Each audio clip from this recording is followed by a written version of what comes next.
જય માતાજી। હું અનુપસિંહ વાઘેલા।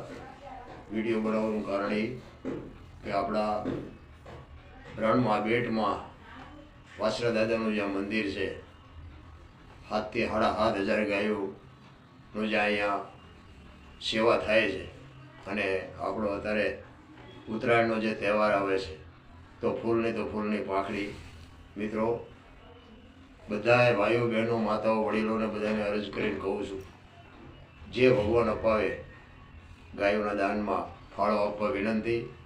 કારણ કે સેવા જો થતી હોય તો આપણે એમાં સહભાગી થવું જરૂરી છે। ન કરો તો હાલશે, ત્યારે ગાયોને રાખવા કોઈ રાજી નથી। જ્યારે ઈચ્છા થાય આવી જગ્યાએ ભગવાન જો ગાયોને જતન કરે છે તો ગાયોના ઘાસચારા બધાને જેટલી થાય એટલી મદદ કરજો। કારણ કે રણની વચ્ચે બેટમાં ગાયોની આટલી ગાયો 7-7.5 હજાર ગાયોની આટલી સેવા જો થતી હોય તો